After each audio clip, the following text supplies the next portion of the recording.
There is one thing that I really do not like when games do, or what they do, I guess, and that is when they give you a whole bunch of powers and take them away from you within the first hour of the game. God of War loves doing this, Darksiders did this, Metroid loves doing this, one of the Mega Man games did this.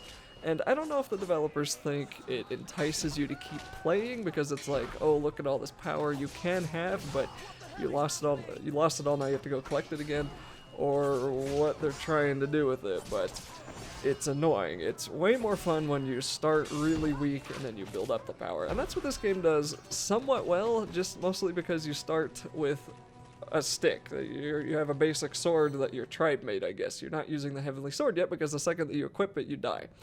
And we will be using the Heavenly Sword later on, finally, because that's the whole title of the game, right? You hope that we actually get to use it before the game ends. And I guess that's where the combat starts to take off a little bit more. Right now, we've seen, with thanks to the tutorials popping up on the screen, that Noriko will block on her own if you're not attacking. So this just means that if you see enemies doing the blue attack there, if you're not doing anything, Noriko should block automatically, and you hear like a little ding when they hit your sword. And if you push triangle right when that ding happens, you will counter them. But this ding just kind of seems to happen on its own, and the blocking and the countering just seems to sort of have a mind of its own. I've played this game a bunch of times and I've never really figured out how to really be good at the combat, and it's not really like there's a reason to. I like this game a lot, and when it comes to games on consoles, if I like it enough, I will often put in an effort to get all of the trophies, or on the Xbox, maybe get all the gamer score.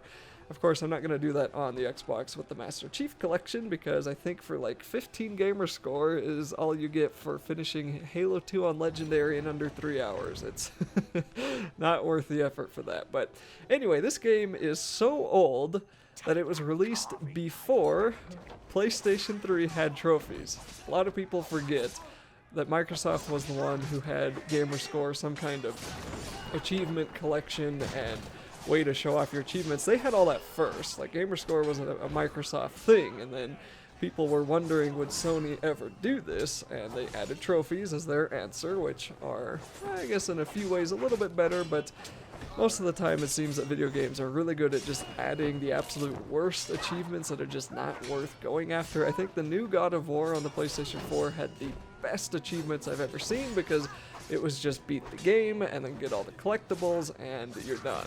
I don't really see any reason to have like kill 15 of this enemy in 6 seconds with his level 1 weapon type of achievements. You know, I think those are just stupid. But anyway, so this actually does not have trophies, so there's no reason to beat it on Hell mode, and there's no reason to collect all the collectibles other than just saying, oh yay, I did it, I guess. But I don't know, I kind of, when I accomplish something, I want someone else to say, yeah, you did it, you know, even though it's just a video game, and that's never going to happen in Heavenly Sword, so there's absolutely no motivation, and that really just shows how far we have come in gaming today, just as far as motivating people to keep playing the same game over and over, because it was not uncommon at all to buy a game like Heavenly Sword for $60, play it for 5 hours, and then you're done. You know, you go turn it into GameStop for $20 and call it a day.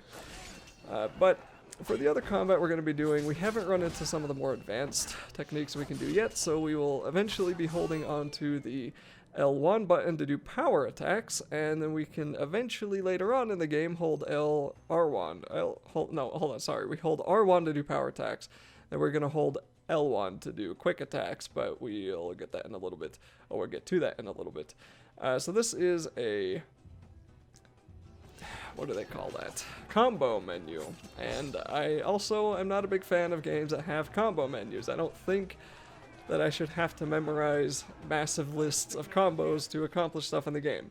The only combo I would really recommend that you know if you, for some reason, decide to play this game based on this video is the block breakers, the shield breakers, because anything else you can pretty much just mash and you'll be able to work your damage into the enemy, but the shield breakers are going to be the good stuff. That's going to be what's going to really be helpful for you once you run into enemies that start blocking everything you throw at them. We're also going to be doing a couple of puzzles in this game. Ninja Theory is pretty good at throwing in some puzzles, and the first one, which we're doing here, is just to throw a knife at that gong. Later on, we're going to have to do a little bit more complicated techniques to hit the gong, but again, we'll get to that later on. So we're going to be walking on up to the first time that we really get to see King Bohan, and that'll be the end of the video once that cutscene finishes, because the next one's got a pretty lengthy battle scene, and it's a lot of fun, and I'll talk even more about the combat once we get to that.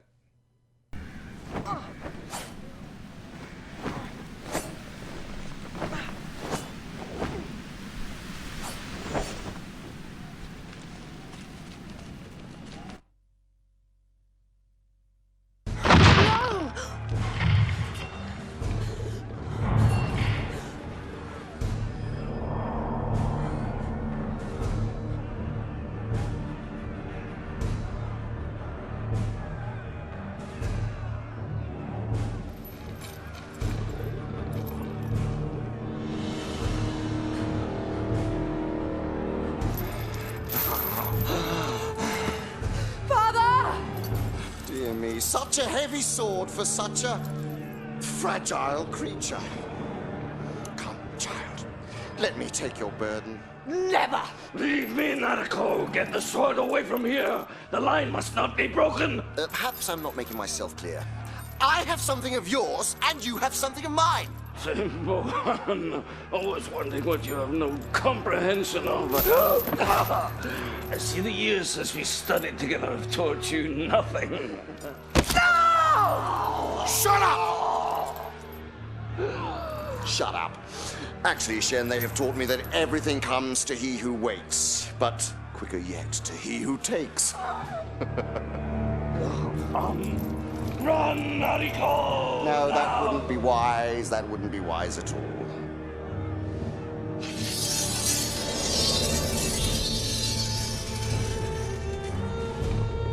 Every lifetime has one moment.